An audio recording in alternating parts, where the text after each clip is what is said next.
I had the other day, which is, I mean, it's something I've thought about a lot, but it was just hammered home in because I've seen a couple of people who, you know, who've lost jobs and suddenly find themselves without any sense of who they Yeah. actually are. Yeah. And I think I'm in danger of that as well. I've done this job so long since I was, 22 or 23. And I mean, I love it. And it is in many ways part of who I am and stuff. But I sort of want to, in part of trying to figure out what lies ahead is figuring out, all right, if everything did fall away right now. And in the end, I think there's an artist, I forgot their name, and one of the things, the phrase they use a lot in their work is everything will be taken away.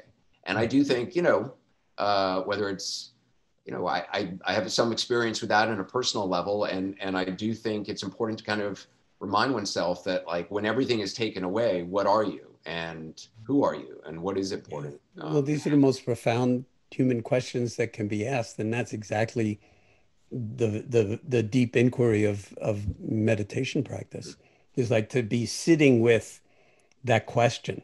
Mm, If everything was taken away, who is left yeah. right here, right now? Because it's like, and and so I think the more that you give yourself over to this practice, both in the formal way, the way you were describing, and also like even on screen, you know, Mm, uh, that, nobody knows who Anderson Cooper is, the same way no one knows who John Kabat-Zinn is. The question is, does John know who John is to some degree, or Anderson, or to the extent that we don't know, and we know we don't know? For me, that's a kind of art form, and a lot of health and beauty lies in that, because we don't need to collapse around any narrative in the default mode network, including who am I independent of work or anything like that. It's more like a poetic knowing that goes beyond the words. mm, And yeah, and I'm sure you're feeling that with Wyatt, because he doesn't have any words and he doesn't perceive the world the way, we do at mm, the moment, but he's completely present, and the connection is like, you know, everything. mm, So that's why, in a certain sense, the kids can, in their sort of innocence, remind us of how impermanent life is and how it isn't forever. And the question is, how are we going to be in relationship to this precious moment and not be caught up in what we just, for me, I don't do Twitter, but the New York Times. I mean, just reading the New York Times from cover to cover, it's like, then I have it inside me. What am I going to mm. do with it now? I'm glad I'm not still the only person who actually reads the New York Times as a paper. You said, I Oh, don't and know, I'm you I take cover read to it. cover as an expression, but I No, actually read no, it. I Actual don't newspaper. read it on my phone. I read Right. the actual Yes, newspaper. me too. And And I find it sort of meditative and calming. it is, and they're doing absolutely wonderful and imaginative and stretching the envelope kinds of things. But it's so much to take in, and there's so much suffering at the same time as there's so much uplift. Mm, And so I find it like a meditative challenge how to be in relationship to the news in ways that I don't feel completely tyrannized mm, by the news, but I feel uplifted enough to give me some yeah. kind of direction about how to be in relationship to the uniqueness of this moment when stuff is happening. I'm older than you are, so I remember the 60s and was deeply involved in it in ways that, like, this is a 60s moment on steroids, so to speak. I just lost audio for a Did you second. lose my Yeah. audio? Are you back now with us, Anderson? I am, yeah. Okay. There was about a 5-second thing, John, when you're talking about the 60s. All I was saying was that as a result of reading the newspaper every day and watching some, cable news and so forth, that it feels like we're at an enormous moment of possibility outpouring in terms of like what the Times has today. I mean, a map of every city in the United States that's had a demonstration. And it's virtually the entire country, all really motivated to this time not lose the possibility of true transformation around the murdering of Black people and the kinds of oppression that are built into the system in so many different ways, and that when we're not in the streets anymore, it's just the same old, same old. And how do we not go another 50 years like that? Mm. And so that was the challenge of the 60s that I lived through as a 20 something. And it was really formative in my life. But then, things got quiet until, in some way, until now, when the whole society is energized. And you can see why the First Amendment actually, that's where the power lies, when people are actually in the streets voting with their feet. Yeah. I mean, it's been extraordinary to, to go from, it's interesting also to think of how has the COVID experience for so many people in this country, how has that impacted and actually led to the turnout of protests? And I mean, I talked to a lot of different people on their thoughts on this, but not only, yes, there's more people who are they don't have a job to go to, sadly, and whose school is shut down, so they're able to demonstrate if they want. But also the experience of suddenly realizing, wait, my position, which seemed really important to me, is actually not essential at all. And I'm actually much more, and I'm just saying, one is actually much more vulnerable than you might have thought of yourself. You realize, wow, the line, that all of us dangle by a very delicate thread, and a gust of wind or, the closing of a business, and that thread breaks. And I think that's realization has sort of played a part in certainly many white people going out and joining these demonstrations, which, there have been other demonstrations in past years that have not had that kind of turnout. Yeah. And then suddenly, I think for many people who are suddenly watching this stuff on television and suddenly seeing, maybe for the first time since the, 1968, outside the Democratic Convention, seeing white people being hit with batons. Yeah. I mean, how often do you actually see that? And that's sort of been startling for people to see a 75-year-old man, pushed by police and his head, bleeding on the sidewalk, and the police, kind of walking by. It's startling, I think. Yeah, I think it's an incredible, moment in our world. I mean, we've got COVID, and people who've been basically sheltering in place for so long, and then coming out, even with the risk of COVID, to demonstrate against these atrocities and abominations. And then you've got global warming in the background, which used to be the sort of urgent thing, and now that's a little bit less urgent than what's going on. But it's heading our way, and also potentially, like, other pandemics. I mean, people knew this was coming, and there could be even worse ones.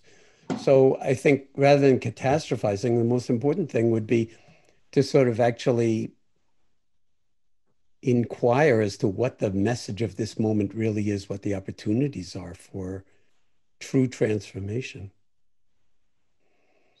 John, if you guess what that answer might be, or do you feel like just asking the question is kind of vital? I don't want to make a guess at what the answer might be. I mean, I would love to hear what Anderson, thinks, but, two white guys having a conversation, lacks a certain kind of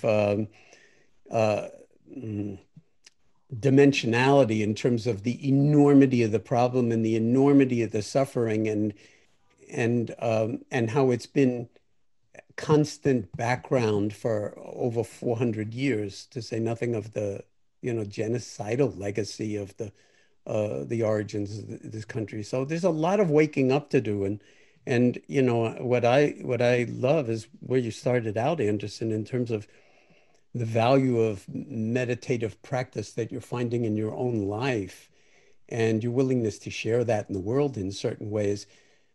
That's incredibly inspiring, because meditation can easily be relegated to some kind of weirdo navel gazing kind of thing that doesn't apply to real people. But now, as you said, that your doctors in some sense are recommending that you do it and happy that you are. I mean, it's coming into the mainstream in a way that's really liberating us from that kind of wrong perspective on it being a kind of lunatic fringe, new age kind of navel gazing, Yeah. but really changes everything, including your biology, your psychology, and how we are related with and to each other.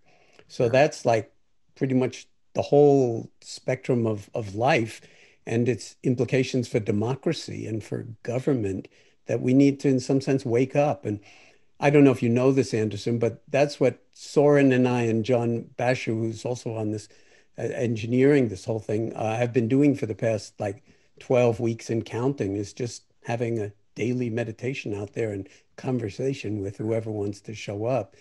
And we have been so moved and mind blown by the the quality of the conversations and the commitment of people to actually do the hard work of waking up, the non-trivial work of waking up, even under these extremely trying economic and of course, epidemic circumstances. I also think it's so, I mean, I think you're right on, I certainly am not going to, predict or, weigh in on where things will go. I don't think, as, it's certainly not my role, and nor am I even qualified to, but I think, from my vantage point, I think one of the really important things is listening. And it may sound sort of like a cop out, but I do think it's really important, to, for everybody, for each person to kind of listen more, not want to immediately fill in, wait till the person stops talking so you can jump in and say what you have to say, because what you have to say is all part of your narrative, and so important that you think that you're not even listening to what the other person is saying or walking in someone else's shoes, but also just allowing for the possibility that you're wrong, like allowing for the possibility that, you know what, maybe I'm wrong. Maybe the way I see things is not the way they really are. Maybe I am so beholden to the, family I grew up in, or the zip code I was born into, or my political beliefs, or whatever it may be that form our vantage points. But I just think it's a really interesting notion to, it's something I try to do a lot, especially I've been thinking about this the last couple of months, of just in discussions with people suddenly thinking, you know what, before I weigh in, what if I'm actually wrong and they're right?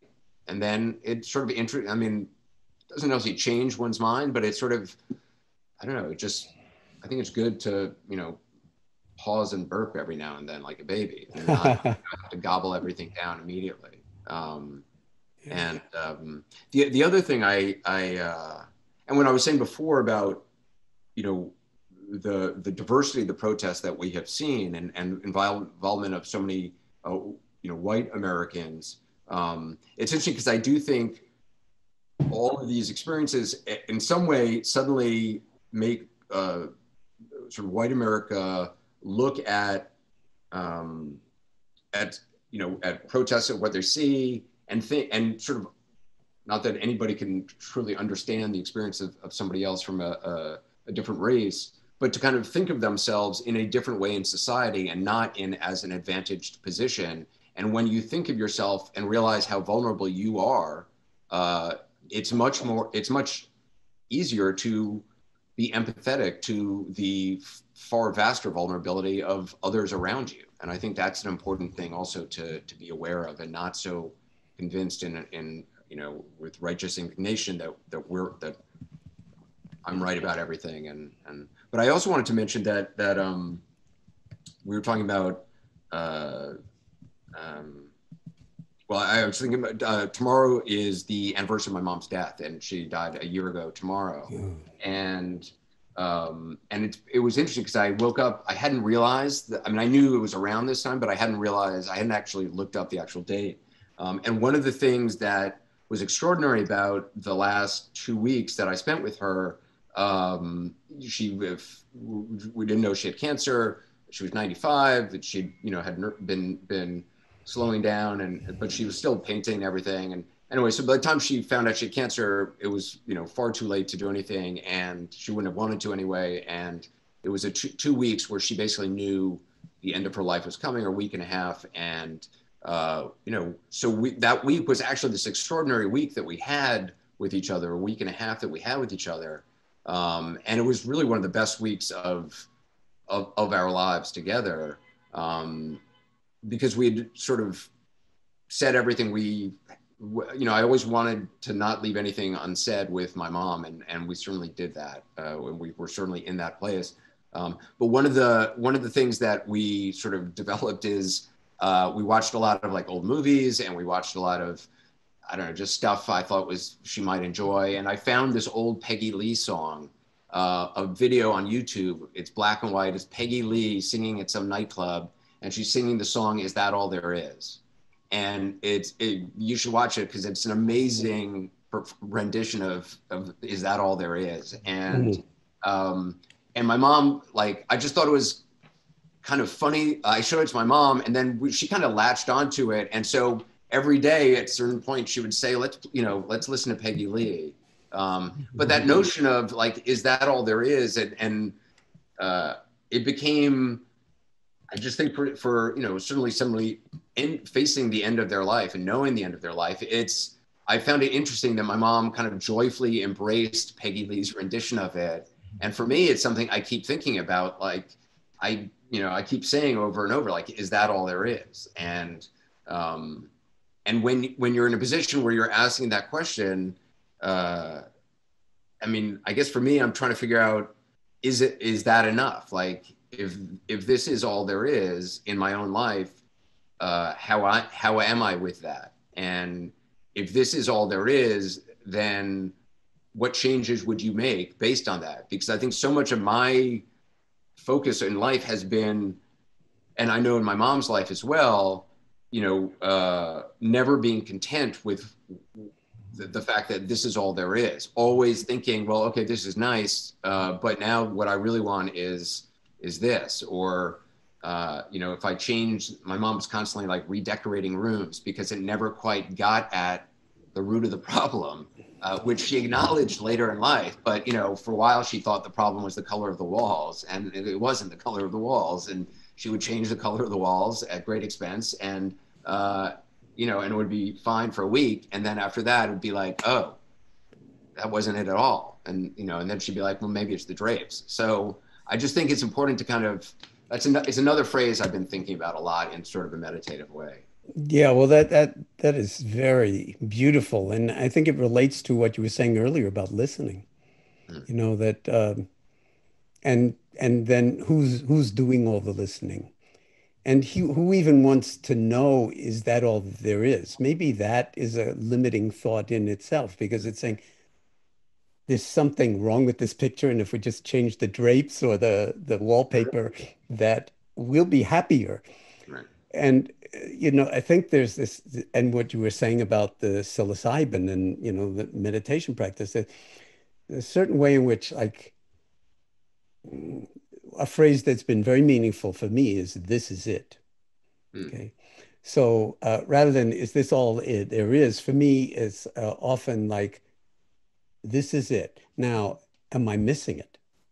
If I'm with my, say, a grandchild, or with one of my children, or with my wife, it's so easy to be with the person in a kind of narrative, so that I'm here, but I'm not here. Mm. Do you know what I'm saying? Mm-hmm. And it's kind of like I'm more in my mind about it, and then my mind can say, well, is this good enough at the moment? And, you know, and actually in the feeling that way, missing the moment. So there's a certain way in which I try to not edit the moments, or generate a kind of dissatisfactory lens that I hold up and saying, no, when we get to here, then it'll be good. But right now it's not. Whether it's the society and racism and economic justice and all that stuff, which obviously would be tremendously beneficial. But right now we have this.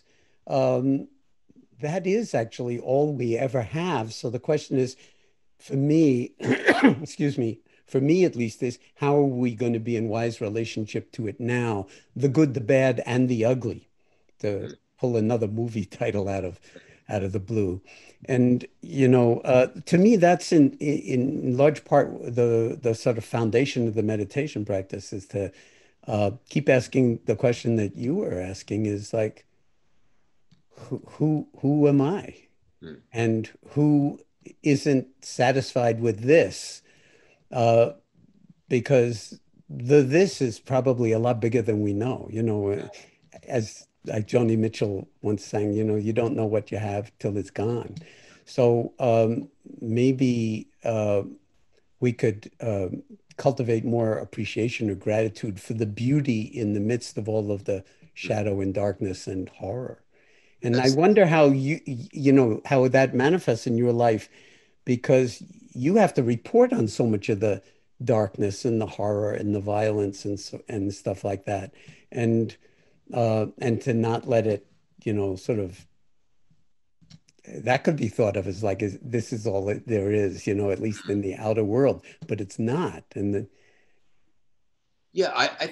It's I started going to as a reporter. I couldn't really get sort of the jobs at ABC or CBS or where NBC, which at the time were the main three networks, and I just started going to wars by myself with the camera, and I was really interested in why some people survive and others don't, and I was interested in sort of countries that had insurgencies and what happens when things fall apart, and I wanted to prepare myself for what I felt was the inevitable falling apart of everything around me.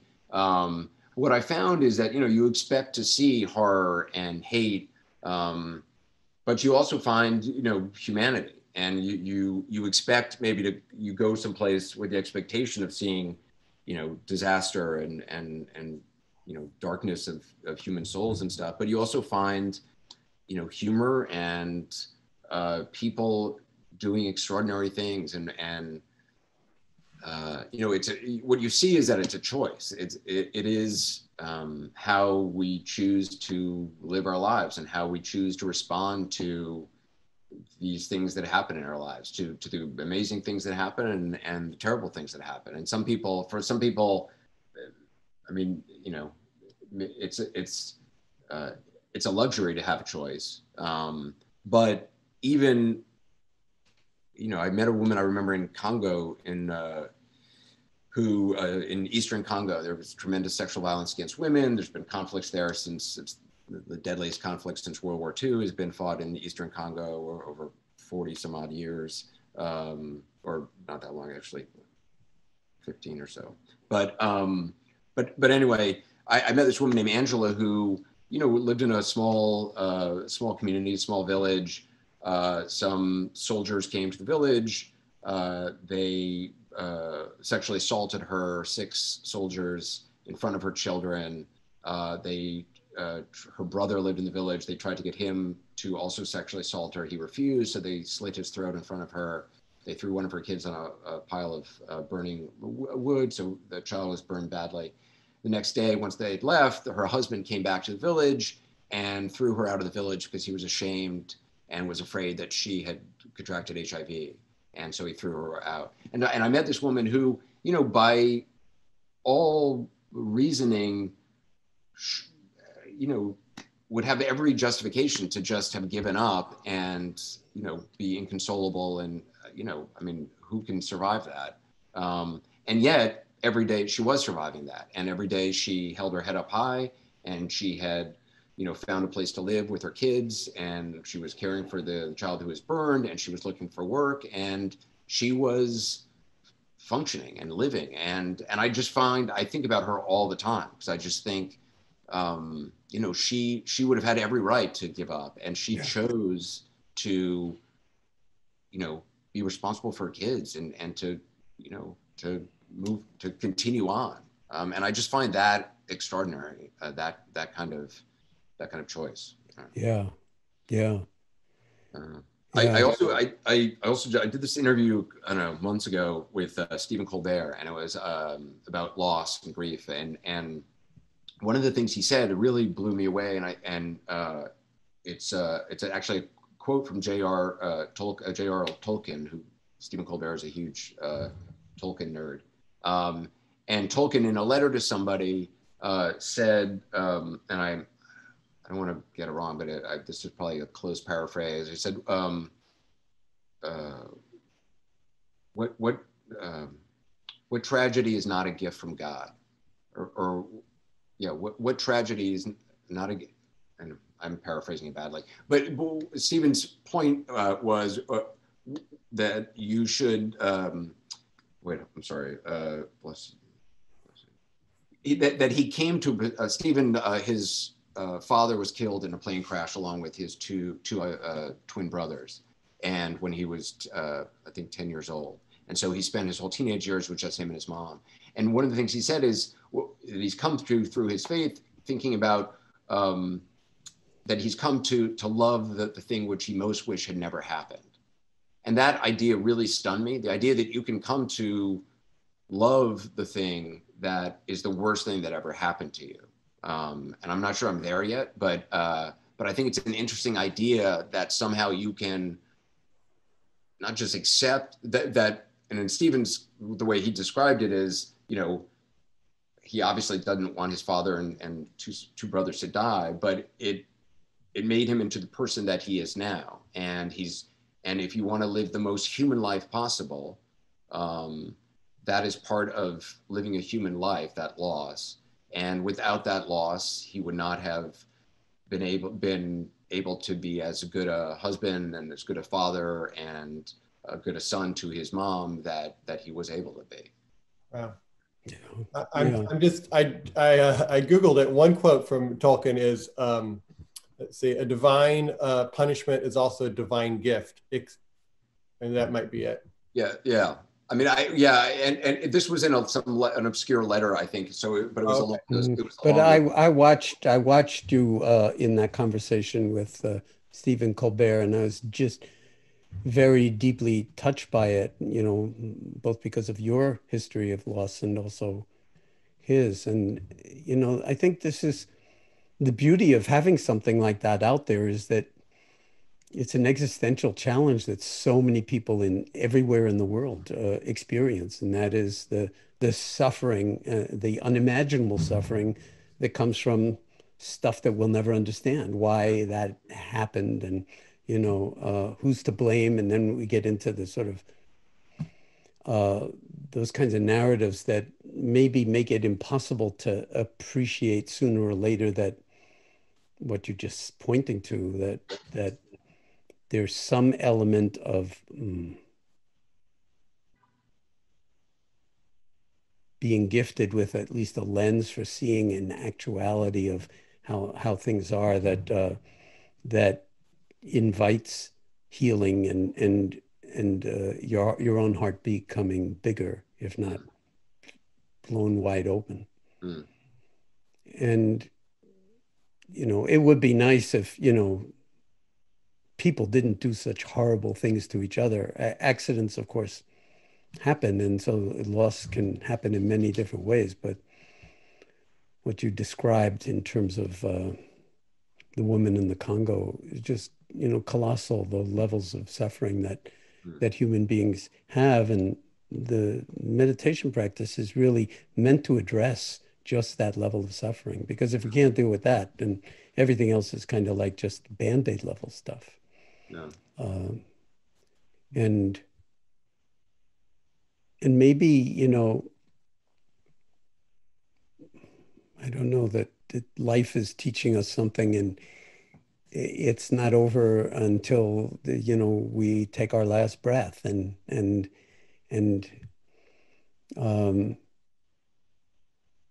our legacy is how well we've loved in the face of the full catastrophe of the human condition, not some kind of, you know, fairy tale narrative about how great things are because we're blind to the suffering of other people, especially those who are not like us. Yeah. Yeah. I mean, I think this is certainly a time, I think, where you see the suffering of others in ways that maybe it's because, you know, people's lives have slowed down and there's so much suffering, economic suffering and loss and grief and trauma that people have experienced throughout their lives. I mean, I think I think it's very easy if if you come from if you have a family, or you have a social safety network of family, or you feel grounded in society in some ways, then then I think it's hard to understand the delicacy of that so many people are the delicate thread that so many of us are dangling from. And I think that's I think the society makes assumptions about how somebody should act or what they should do without really taking into consideration just I lost my dad at 10, and that event has shaped my entire life to this day. It shapes my life, and it hasn't brought me under, but it very well could have early on, had I not had people in my life who loved me and other people and things like that. And so I just think it's important to understand how difficult life can be for other people. And we think our own lives are, everybody thinks their own life has been traumatic or difficult, or we've all been through things. But I think it's important to realize that certainly in this day and age, the advantages that one person has versus what other people have. And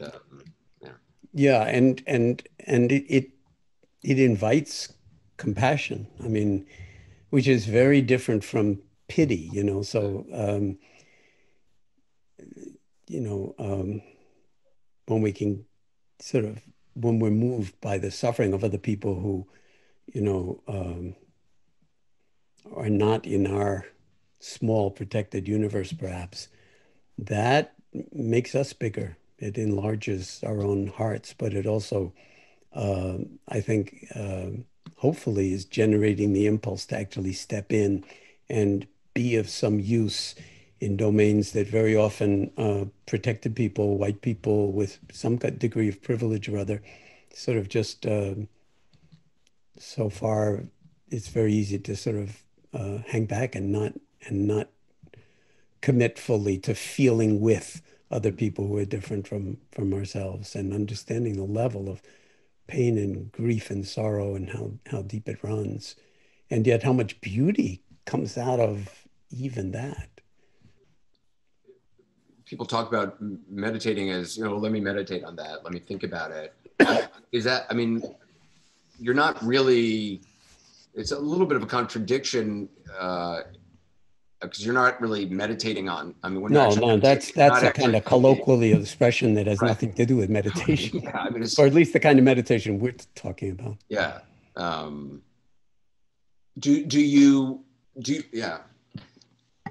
because still, that means really let me cogitate about that. Let me give that more thought. And that's exactly what we most don't. I mean, there's nothing wrong with thinking, but we're looking for other dimensions of humanity inside ourselves, like our own hearts that resonate in a non-thinking way with the suffering of others in a way that doesn't just hurt, but it tilts us in the direction of wanting to step forward and get out of the house into the streets, whatever it is, contribute to relieving that suffering.